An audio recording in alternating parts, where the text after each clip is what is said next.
terjadinya fraud. Nah, jadi 3 dimensi inilah adanya fraud ya. Jadi semakin besar kesempatan, nah, maka semakin besar juga kemungkinan terjadinya fraud itu sendiri ya. Nah, jadi kalau berbicara mengenai pengendalian internal, maka apa yang harus dilakukan? Maka pengendalian internal itu punya tujuan. Tujuannya adalah pertama safeguard aset, melindungi aset. Ya, yang kedua adalah enhance accuracy and reliability accounting record. Keakuratan dan keandalan catatan akuntansi itu yang diinginkan dari adanya pengendalian terhadap kas ya. Yang ketiga, meningkatkan efisiensi operasi, itu yang diinginkan.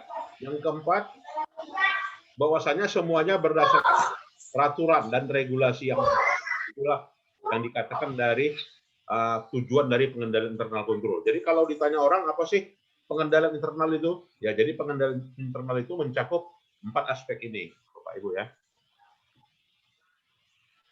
Nah, ini ya. Jadi di sini internal kontrol ya, kalau sudah katanya internal kontrol ada gitu ya, maka otomatis aset-aset akan terlindungi. Ya minimal ya kan minimal apa ya, berkurang risiko terhadap kemungkinan ancaman apabila internal kontrol itu. Nah, sekarang kita lihat 5 komponen pengendalian itu. Jadi yang dilindungi meliput, yang dikendalikan apa saja? Ya, yang dikendalikan pertama lingkungan ya. Jadi lingkungan organisasi perlu dikendalikan. Yang kedua, risiko. Risiko harus dikendalikan. Dengan cara apa? Harus ada penilaian risiko. Yang ketiga, harus dikendalikan aktivitas. Nah, jadi dengan adanya mengendalikan aktivitas, maka menghindari adanya fraud. Informasi dan komunikasi. Nah, maka sering mendapatkan informasi dan sering melakukan komunikasi, maka dapat menghindari adanya fraud. Dan juga monitor, pemantauan. Ya, dengan sering melakukan pemantauan, maka dapat melindungi dari adanya fraud. Maka dikatakanlah sebagai 5 komponen fraud ya. Nah, sekarang prinsip pengendalian itu. Nah, jadi syarat dari atau juga prinsip internal control itu apa saja? Yang pertama adalah buatlah pusat pertanggungjawaban. Ya, jadi di sini pusat pertanggungjawabannya setiap pegawai itu punya tanggung jawab sendiri atas tugas pokok dan fungsinya. Jadi di situ seorang pegawai itu punya pertanggungjawaban dan juga aksesnya dibatasi oleh ya hal-hal yang sifatnya memang diperkenankan pada personel tersebut, authorized personnel, dan juga mengidentifikasi keinginan atau juga apa yang dilakukan oleh personel. Jadi masing-masing itu punya pertanggungjawaban. Misalnya kasir, tanggung jawabnya apa? Tanggung jawabnya dia menerima, gitu ya. Kalau mengeluarkan uang, tidak tanggung jawabnya kasir, gitu ya. Jadi dia kasir itu tanggung jawabnya hanya menerima uang. Mengeluarkan uang bukan tanggung jawabnya, harus ada disposisi, harus ada persetujuan misalnya kan. Itulah tanggung jawabnya seorang kasir misalnya ya. Seorang pegawai itu masing-masing punya responsibility ya. Nah, itu yang dikatakan makna dari pengendalian internal. Yang kedua, pengendalian internal itu mencakup segregation of duties. Artinya pemisahan fungsi. Nah, jadi seorang pegawai itu masing-masing punya aktivitas yang saling berhubungan satu sama lain tetapi dipisahkan fungsinya. Jadi pusat pertanggungjawabannya berdasarkan pada catatan-catatan akuntansi yang dipisahkan dari asetnya. Ya, jadi di situ seorang pegawai A itu dia fungsinya hanya membukukan. Ya, seorang pegawai B dia hanya menerima uang kas, gitu. Nah, ini menunjukkan adalah segregation of duties ya. Kemudian prinsip pengendalian yang ketiga adalah dokumentasi prosedur. Setiap proses didokumentasikan. Didokumentasikan artinya apa? Artinya setiap dokumen bernomor urut. Ya, misalkan ada order penjualan atau ada purchase order, semuanya direkam di dalam media yang namanya harus ada dokumen PO atau juga dokumen SO. Ya, jadi di situ menunjukkan dokumen PO dan juga dokumen SO-nya adalah pre-number document. Ya, artinya nomor dokumennya bernomor urut ya. Dan seorang pegawai ya berdasarkan dokumen yang bernomor urut itulah yang akan didistribusikan ke bagian pencatatan akuntansi. Nah, ini apabila itu dibuat, maka inilah dikatakan dengan sebagai yang disebut dengan penerapan internal control ya, Bapak Ibu. Prinsip yang ketiga adalah physical control. Ya, buat perlindungan pengendalian fisik. Ya, selain dari apa tadi ya, selain dari pemisahan fungsi, pusat pertanggungjawaban ya sampai pada dokumentasi prosedur, lalu adalah pengendalian fisik. Di mana bentuk pengendalian fisik itu? Ya, salah satunya CCTV ya, television monitor. Salah satunya dengan safe box ya, kotak besi. Salah satunya juga dengan time clock ya, setiap waktu bekerja ya. Kemudian juga setiap itu dibuat kunci gudang atau juga dibuat komputer fasilitas untuk mengakses berupa fingerprint atau juga bisa berupa alarm. Nah, jadi semuanya berupa bentuk pengendalian yang baik ya, fisik yang merupakan physical control dari internal control activities, Bapak Ibu ya. Kemudian prinsip internal control yang kelima gitu ya, adalah independent internal verification. Nah, di mana setiap catatan itu secara periodik diverifikasi oleh pihak yang independen. Ya, misalnya apa? Ya, misalnya bagian akuntansi itu akan dipisahkan ya dengan bagian kasir. Di mana bagian kasir juga dipisahkan dengan pengawasnya. Jadi pengawasnya mengecek apa yang dibuat oleh bagian pembukuan dan pembukuan itu akan mencatat berdasarkan pada catatan yang diterima oleh bagian akuntansi ya. Nah, jadi di sini saling melakukan verifikasi internal ya. Tidak ada tiga tanggung jawab ini diborong oleh satu orang. Nah, jadi apabila tanggung jawab ini diborong oleh satu orang, maka pengendalian internal kontrolnya lemah. Tapi pengecualian, gitu ya, pengecualian untuk perusahaan keluarga. Ya, kalau dia perusahaan keluarga bisa aja kan dibentuknya orang kepercayaan, misalnya anak tertua. Anak tertua dipercaya memegang kas, kemudian mencatat, kemudian juga mengendalikan kas, misalnya kan. Ya bisa aja, gitu kan. Buktinya banyak perusahaan keluarga yang memang maju, gitu ya. Tapi kan punya kelebihan dan punya kekurangan. Ya semakin berkembang, ya setidaknya perusahaan keluarga itu akan mengalami kewalahan, ya, mengalami kewalahan dalam aktivitasnya sehingga harus ada pemisahan fungsi, gitu ya. Kemudian prinsip yang keenam, ya aspek human resource dikendalikan juga. Nah, jadi ini yang penting. Nah, ini yang standar internasional ya, human resource control. Kalau dulu tahun lalu ini belum ada, Bapak Ibu ya. Jadi di IFRS yang sekarang ini human resource control dilakukan. Kenapa human resource control ini salah satu adalah prinsip pengendalian internal? Ya karena namanya juga manusia, gitu kan? Jadi manusia itulah yang mengendalikan kas. Nah, kalau dia manusia yang mengendalikan terhadap kas, maka ada apa ya? Ada tanggung jawabnya, gitu ya. Tanggung jawabnya bisa tanggung jawab yang berlebih, ya sehingga dalam hal ini adanya rotasi employee, ya adanya pemindahan tugas, gitu ya, pindah kota, pindah cabang, ya kan, pindah apa lagi, pindah kota, pindah cabang, pindah posisi, gitu kan. Nah, jadi kalau ada pindah kota, pindah cabang, pindah posisi, itu bukan berarti suatu hal yang apa, gitu ya, suatu hal yang tidak baik, gitu ya. Ya bisa jadi berupa promosi, gitu ya. Dan juga bisa jadi berupa penerapan pengendalian internal. Ya karena salah satu dari syarat pengendalian internal adalah dikontrolnya aspek sumber daya manusia. Sehingga tidak ada pegawai yang dalam hal ini memegang jabatan ya pada satu jabatan itu dalam jangka waktu yang panjang. Ya. Misalnya itu pegawai kantor pajak, gitu kan. Sekarang kalau dulu bisa lah, gitu kan, dari diangkat sebagai pegawai sampai pensiun di situ kan. Nah sekarang nggak lagi, gitu kan, pindah-pindah tugas. Ya setiap 2 tahun pindah ke Jakarta, pindah ke Medan, gitu kan. Setiap 2 tahun itu. Ya artinya mau tidak mau, ya karena salah satu dari penerapan prinsip pengendalian aktivitas pengendalian internal. Dan juga conduct background check.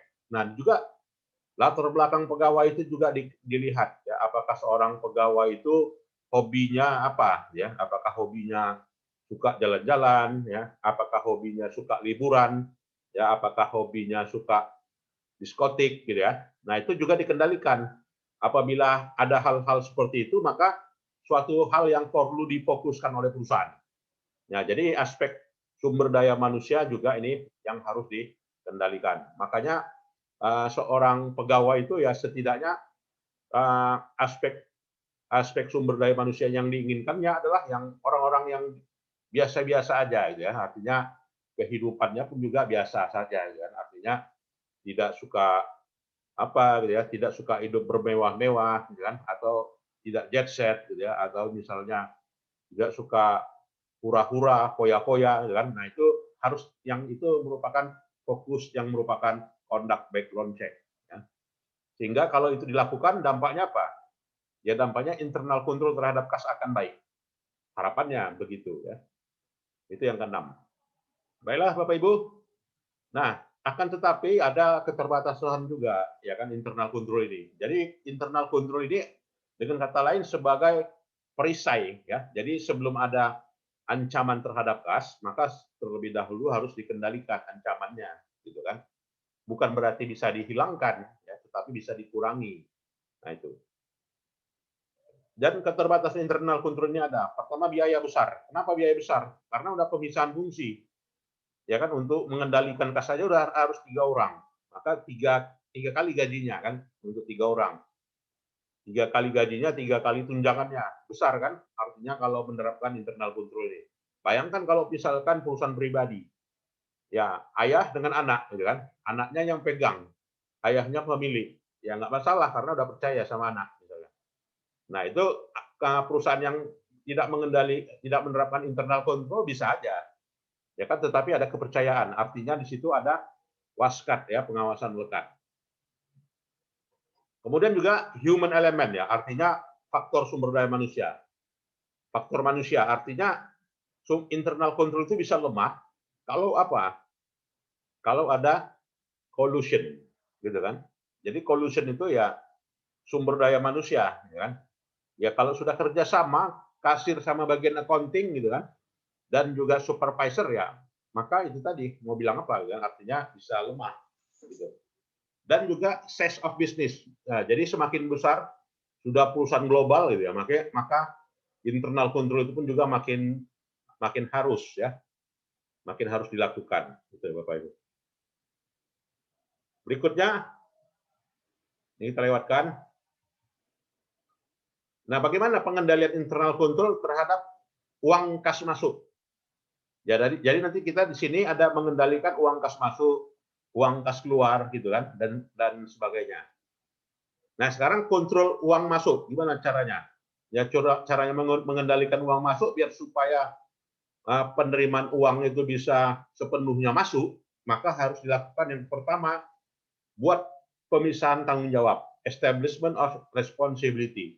Artinya personal yang diberikan otorisasi untuk menerima kas itu ada orangnya. Jadi tidak tumpang tindih. Ya. Yang kedua, segregation of duties, pisahkan nih. Pisahkan orangnya antara yang menerima kas dengan yang membukukan dengan yang pegang kas. Ya, kalau misalkan udah berbeda orangnya, maka besar kemungkinan kas masuk itu bisa dikendalikan. Tetapi kalau misalnya orangnya saja udah sama, maka pasti ada gitu kan. Bayangkan kalau misalkan satu orang itu mulai dia yang pegang kas, dia yang mencatat, dia yang memegang. Ya, tentu saja akan menghadapi ancaman apa yang dikatakan dengan jalannya sistem penerimaan kas. Yang diinginkan perusahaannya penerimaan kas itu bisa 100% aman, kan gitu.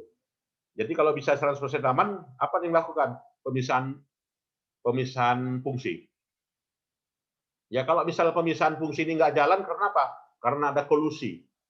Yang bagian terima kas dengan bagian yang mencatat dan dengan yang bagian pegang udah kerjasama. Maka caranya apa? Pindahkan, mutasikan, gitu kan? Maka itulah yang menghindari adanya ancaman atas cash receipt control, ya ancaman dari penerimaan kas ya. Kemudian pengendalian yang lain, dokumentasikan prosedurnya. Jadi setiap setiap transaksi itu ada Ada buat surat, misalnya mau membeli aja ya harus dibuat surat permohonan. Ya, mau keluar uang kas juga dibuat surat. Jadi ada dasarnya, gitu ya. Kemudian juga cash register. Ya, cash register. Artinya setiap pengeluaran itu dikumpulkan catatannya dalam satu buku, namanya cash register. Dan juga deposit slip. Ya, jadi di situ inilah merupakan documentation prosedur. Kemudian juga pengendalian fisik. Setiap cash itu disimpan ya, di store ke bank setiap hari idealnya ya. Ya, kemudian juga area penyimpanannya dibatasi orang yang masuk dan juga menggunakan sistem POS ya, point of sales terminal ya. Kemudian juga Bapak Ibu adalah pengendalian yang terhadap kas lainnya adalah independen internal ya, saling mengecek. Supervisor itu selalu akan mengecek setiap penerimaan dalam satu hari gitu ya. Makanya kalau bank itu kan yang kasir bekerja ya, sorenya dihitung. Ya, berapa penerimaan, ya berapa uang kas yang ada dan yang mengendalikan adalah supervisor. Kemudian juga assistant treasurer, ya bendahara itu akan membandingkan antara yang diterimanya dengan yang disetorkannya ke bank. Apakah sama? Kalau misalnya tidak sama, maka tidak diterapkannya independent internal verification. Kemudian human resource control ya, mengendalikan aspek sumber daya manusia ya, artinya di sini bond personel ya, nah, require employee verification dan juga conduct background check. Nah itu. Nah kalau uang keluar bagaimana? Kalau dalam hal ini cash receipt ya itu tadi ya. Jadi clerk, kasir, supervisor dengan accounting ini saling mengecek satu sama lain. Kemudian juga cash receipt control ya di sini mail receipt ya, surat yang diterima. Jadi surat yang diterima itu haruslah dibuka pada dua orang ya. Jadi di situ adanya saling mengecek satu sama lain dan ada yang aslinya dan ada yang kopinya, Pak Ibu ya. Berikutnya ya pengendalian terhadap uang keluar. Ya, cash disbursement control. Nah, jadi pengendalian uang keluar dengan uang masuk sama enggak gitu ya. Ya kalau dilihat dari itemnya ya sama gitu ya. Pertama adanya dibuatnya orang yang bertanggung jawab. Artinya apa? Yang bisa menandatangani cek itu siapa? Yang bisa membayar pada vendor itu siapa? Nah, ini ada orang yang bertanggung jawab. Kemudian segregation of duties, pemisahan fungsi. Jadi seorang pegawai di situ itu ada yang menyetujui dan ada yang melakukan pembayarannya. Pisah orangnya.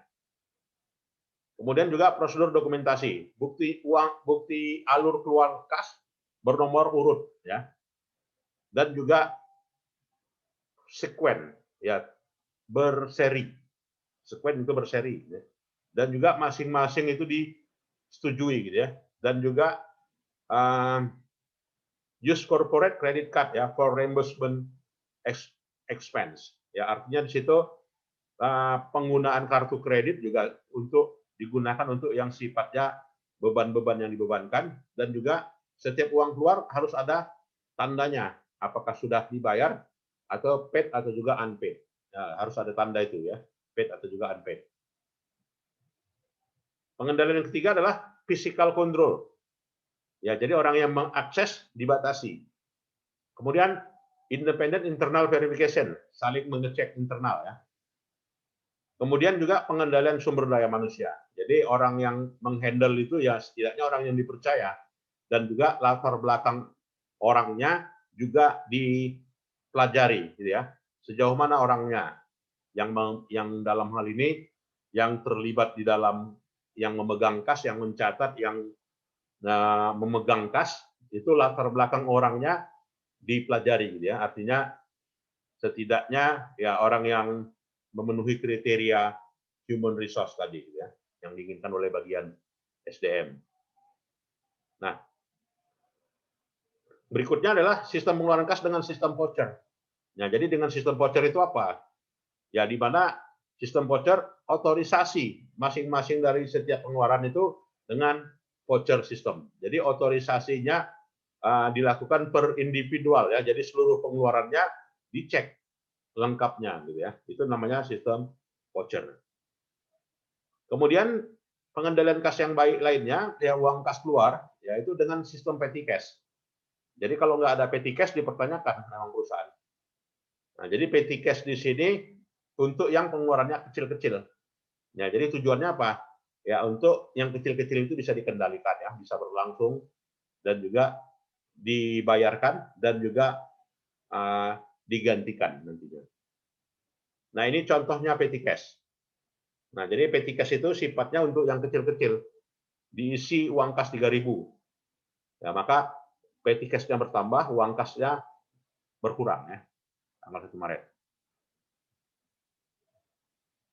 Nah, kemudian dalam membuat petty cash, ya manajemen biasanya membatasi ya pengeluaran-pengeluaran yang petty cash. Misalnya kalau yang pengeluarannya di bawah Rp500.000 itu tidak dari bank ya, tidak dari kasir, tapi dengan petty cash misalnya. Syaratnya itu ya. Kemudian juga tidak diberikan izin ya, bahwa saja tipe-tipe transaksi tertentu ya itu ada diperkenankan. Jadi ada yang diperkenankan itu adalah yang 500.000 tadi misalnya. Kemudian juga sistem pembayarannya harus juga bernomor urut berseri. Jadi hari ini keluar faktur nomor 1, besok nomor 2. Ya, atau hari ini 1 sampai 10, besok kasih nomor 11. Kemudian juga diberikan tanda tangan. Ya, tanda tangan setiap yang menerima. Jadi yang menerima pun dibuat tanda tangan dan juga dibuat tanda terimanya. Dan juga didukung oleh apa ya? Dilampirkan dengan faktur ya.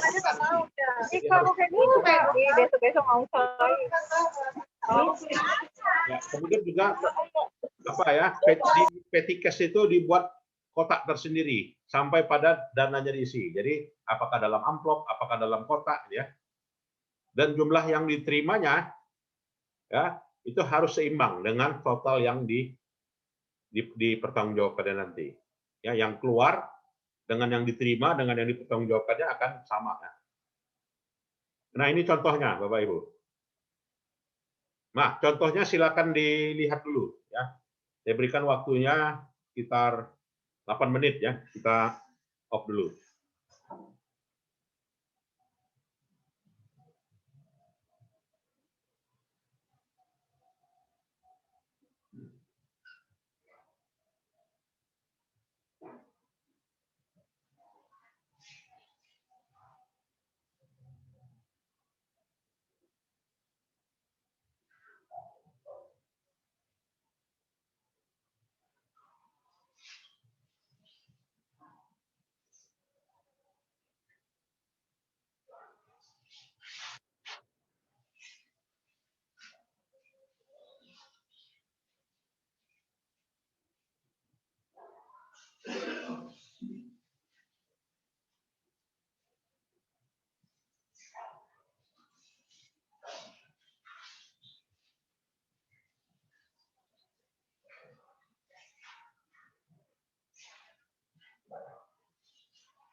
Ya, baiklah Bapak Ibu sekalian, kita lanjutkan. Tadi tanggal 1 Maret ya, Zoo-nya kan udah menyetor ya, dana kas kecil tadi katanya kan. Sebesar berapa? 3.000 ya tadi kan? Iya, 3.000 ini kan. Nah, ketika dibentuk kas kecil itu di jurnal, petty cash di DP, kreditnya cash. Lalu tanggal 15 ada pengeluaran beban beban apa ya? Beban perangko 1320, beban kirim 1140, beban lainnya 150. Dampaknya gimana? Kas berkurang ya, 2610. Ya, jadi 2610 itu ya. Lalu pada tanggal 15 diasumsikan bahwasanya hanya 360 yang diperkenankan dari kas. Di mana pengeluaran-pengeluaran yang lainnya itu ya dalam hal ini dipertanggungjawabkan ya, bahwasanya dari 26 dari total yang digunakan itu mulai dari biaya kirim, suppliers dan juga lainnya 150, maka dari uang kas yang keluar 260 itu ada kelebihan ya, atau juga kekurangan kas. Nah, jadi sini ada kekurangan kas ya. Ya, ada kekurangan kas ya, dan dibebankan sebagai cash over and short ya, 30. Nah, itu ya. Jadi dengan kata lain ya, petty cash itu ya bentuk dulu petty cash-nya ya, lalu digunakan ya, digunakan. Jadi di situ boleh dikatakan nantinya secara akuntansi ya, itu petty cash itu ada dua metode, yaitu pertama dengan sistem impress fund ya, sistem impress fund, yang kedua dengan sistem fluctuating fund. Ya, dari sistem impress fund itu ya pada saat tanggal 1 Juli ya ini dibentuk kas ya, dan juga tanggal 30 pada saat pengeluaran kas. Dan juga ada kelebihan kas dan pertanggungjawabannya kas gitu ya. Nah, jadi di sini petty cash ini menganut sistem impress ya, impress fund. Ya, karena seluruh pengeluaran-pengeluaran tersebut di jurnal ya pada saat mau pertanggungjawabannya. Beda dengan fluctuating fund ya. Jadi kalau dia fluctuating fund bisa aja postek ini terjadi pada tanggal 5 Juli ya.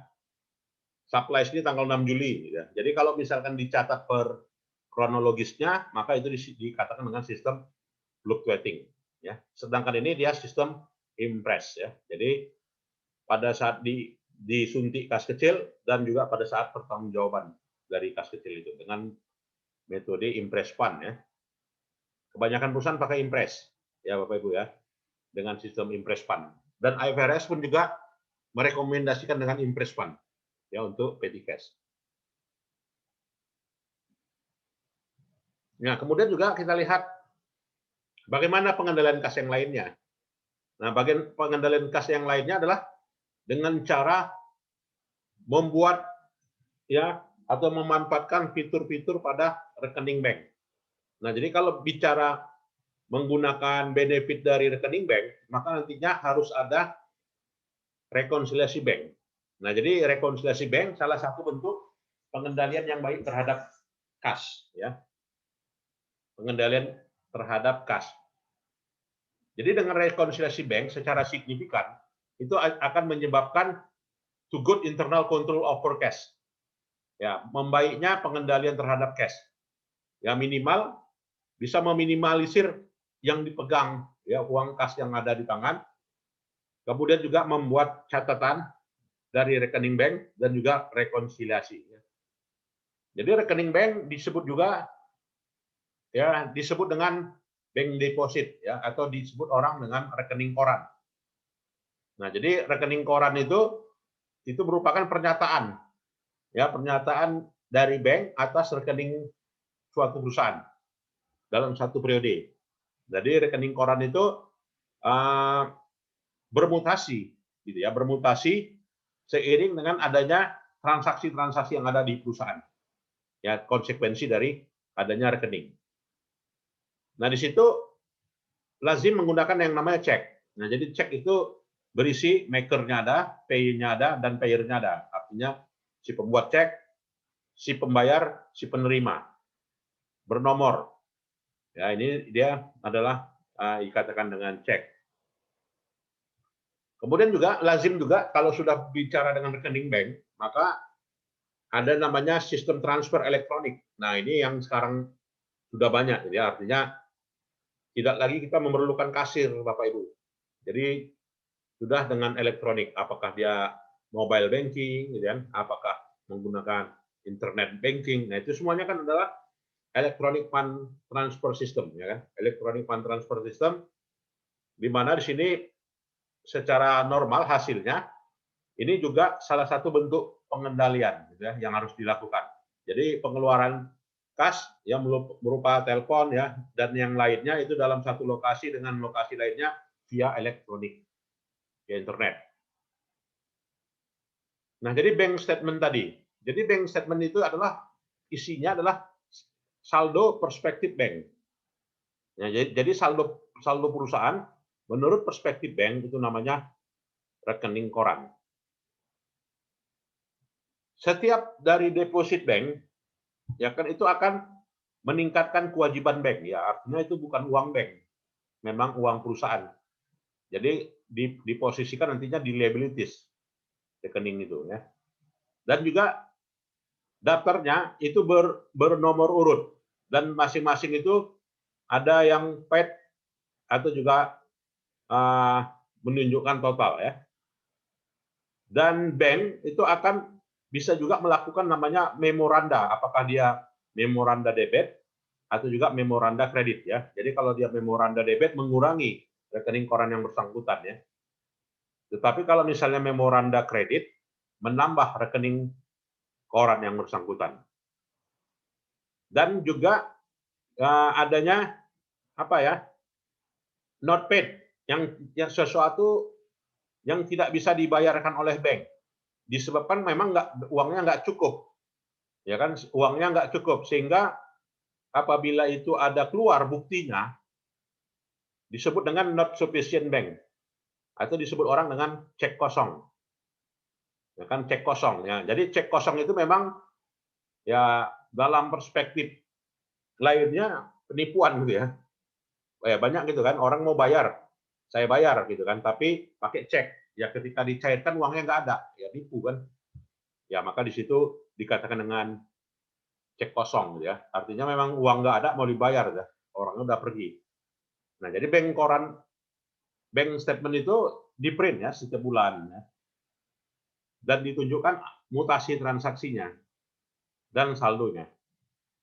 Ya. Jadi dari satu bank biasanya rekening koran itu bayar ya nyetaknya 10.000 ya. Ada yang 8.000, ada yang 25.000. Ada juga yang gratis ya Bapak Ibu ya. Nah, jadi suatu rekening koran itu menunjukkan debit ya dan juga mengurangi saldo. Debit transaksi itu mengurangi saldo atau juga electronic fund transfer juga mengurangi saldo ya. Dan deposit ya itu bisa meningkat disebabkan karena apa? Karena ada setoran orang. Ya ada setoran dari ATM atau juga ada transferan dari elektronik. Kemudian juga rekening bank statement itu juga bisa berkurang. Karena apa? Ada debit memorandum. Debit memorandum seperti apa? Biaya administrasi bank. Ya biaya administrasi bank dikurangkan dari saldo bank, gitu kan? Biasanya berapa biaya administrasi bank ya satu bulan? 6.000. Ya kalau bank CIMB 25.000 ya, Bapak Ibu ya. 25.000 dia biaya administrasi bank. Atau juga not sufficient bank. Ya juga itu adalah mengurangi ya. Kredit memorandum, memorandum ya menambah, artinya menerima saldo piutang atau menerima bunga ya. Dan juga perkiraan-perkiraan lainnya yang berlaku selama 1 hari.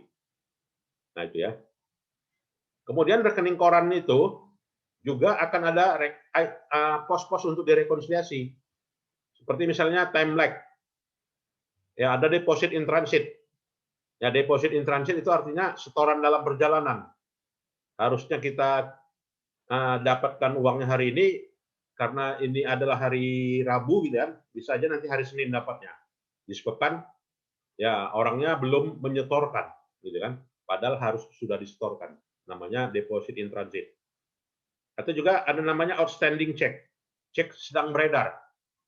Artinya orang sudah kita beri cek, tapi orangnya belum mencairkan. Ya, karena orangnya lagi di dalam hutan, gitu kan. Mana mungkin dia datang ke bank itu ada di kota. Ya, sehingga sementara dia cek udah pegang dan perusahaan sudah menganggap pengeluaran, tapi belum dicairkan, maka dikatakan dengan outstanding check. Dan juga bank memoranda. Ya, jadi bank memoranda tadi dia mengurangi ya. Atau juga salah catat, error. Harusnya 660 dicatat 60, 6-nya hilang gitu ya. Nah, jadi prosedur rekonsiliasi itu jadi akan ditujukan adalah mendapatkan saldo yang benar, corrected balance. Nah, jadi corrected balance itu disebabkan karena ada koreksi. Apakah dia koreksinya menambah atau juga mengurangi dari suatu saldo bank, versi bank ya, dan juga menambah atau mengurangi ya pada posisi yang menurut catatan perusahaan. Jadi kalau versi catatan perusahaan adanya setoran itu akan menambah. Kalau ada cek kosong itu akan mengurangi. Kalau ada beban administrasi itu akan mengurangi. Kalau ada kesalahan catat bisa menambah atau bisa mengurangi. Kalau menurut bank ada deposit in transit itu akan menambah. Ada outstanding check itu akan mengurangi. Ada salah catat itu akan bisa menambah atau juga bisa mengurangi, Bapak Ibu ya. Nah, ini ilustrasinya.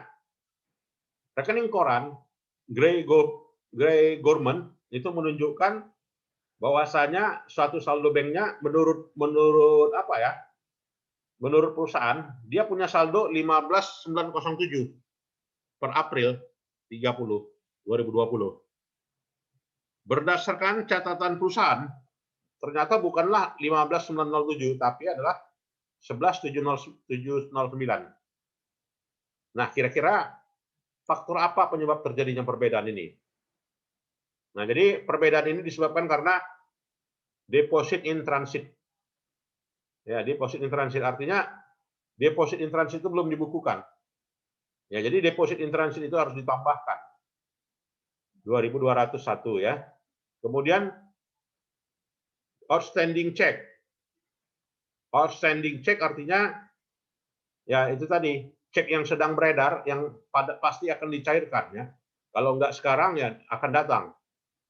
Cek nomor 453 nilainya 3.000, cek nomor 457 nilainya 1401, cek nomor 460 itu akan dicairkan. Maka akan mengurangi uang yang ada di rekening. Nah, maka harus dikurangkan, Bapak Ibu ya. Atau juga karena bank error. Bank error ini nggak ada, misalnya nggak ada salah catat, kosong ya berarti. Maka dalam hal ini kita lihatlah stepnya. Ya. Dan menurut pembukuan perusahaan, ada setoran lain yang akan masuk. Nah, setoran itu akan menambah ya, positif. 1035. Atau ada pembayaran lain yang mau dibayarkan. Ya, seperti misalkan dibayarkan return NSPB check ya, cek kosong tadi. Atau debit credit fee atau juga bank service ya, totalnya jumlah ini. Ada atau juga company error. Nah, company error itu kenapa? Karena pada saat cek 443 tertulis cek nomor 443 tertulis 1226, di mana yang benarnya itu adalah 1262. Nah, berarti kan dianggap catatannya terlalu rendah. Maka dia kalau terlalu rendah harus ditinggikan. Maka harus ditambah. Ya, selisihnya 1262 dikurang 1226. 36 ya. Nah, maka rekening koran yang dihasilkan, rekening rekonsiliasi bank yang dihasilkan itu tadilah menambah mengurangi ya dari masing-masing saldo. Inilah dia. Nah, sehingga saldo yang benar 12.204,85. Ya, 12.204,85. Inilah yang saldonya benarnya. Ya, artinya akhirnya sama gitu kan. Akhirnya pada tanggal tertentu ya kan per 30 April saldo bank itu adalah 12.204. Sama persepsinya antara yang di rekening bank dengan yang di perusahaan. Nah, jadi itu Bapak Ibu ya, rekening rekonsiliasi bank ini adalah salah satu bentuk pengendalian terhadap kas. Ada yang mau kita diskusikan? Silakan.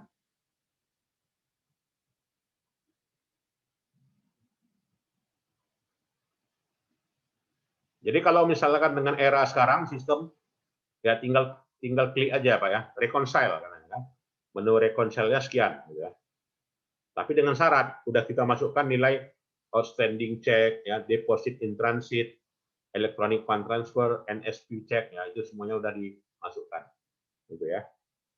Ada yang mau kita diskusikan? Silakan Bapak Ibu.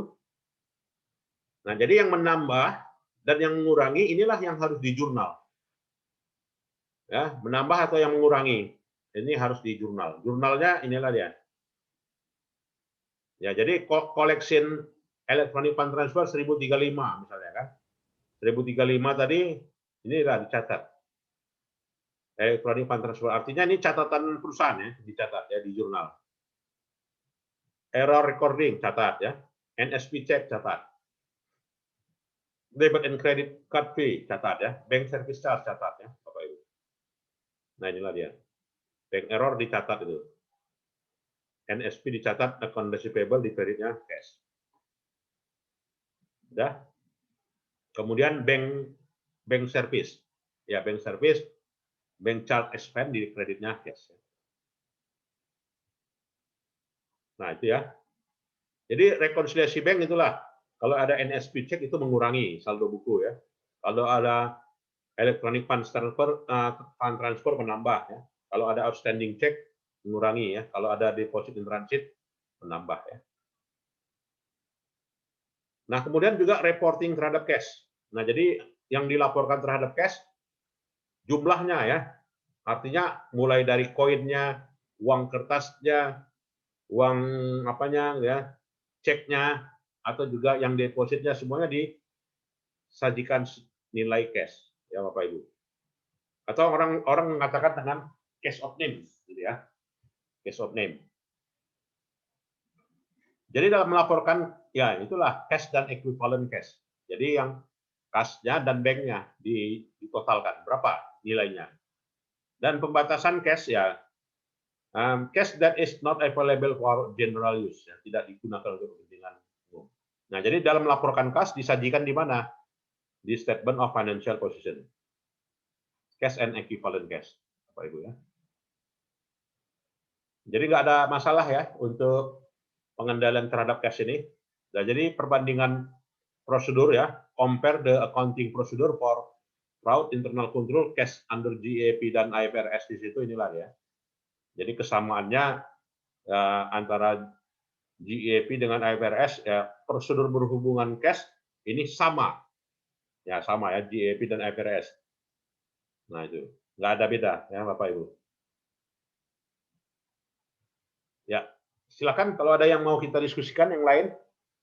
Nah jadi di sini topik kita ini membicarakan mengenai ya bagaimana gitu ya pengendalian terhadap cash. Mulai dari pengendalian internalnya apa, gitu ya.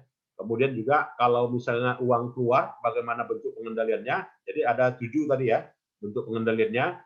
Kemudian juga terhadap uang masuk, ya bentuk pengendaliannya juga ada 7. Jadi kalau misalkan pengendalian itu sudah dilakukan, maka terciptalah ya yang namanya perlindungan terhadap aset. Karena kas itu kan adalah aset perusahaan, gitu ya. Jadi dia akan terlindungi, tidak hilang ya, tidak hilang dan terjamin. Ini tujuannya dilakukan pengendalian terhadap kas. Silakan Bapak Ibu yang lain kalau ada yang mau kita diskusikan. Baiklah, kalau tidak ada, saya kira itu saja ya perkuliahan kita Bapak Ibu sekalian, dan nanti soalnya saya berikan apakah minggu depan atau dalam minggu inilah mungkin ya melalui komtingnya Bapak Ibu. Ada lagi Bapak Ibu? Baiklah. Ya, tidak ada Pak ya. Ya cukup. Mudah-mudahan kita ada yang apa nanti ya bimbingan tesis ya, siapkan. Mudah-mudahan ya Pak ya, ketemu lagi kita. Dan inilah perkuliahan kita sudah berakhir ya. Dan nantinya lanjutlah dengan Ibu Dr. Rina Bukit ya.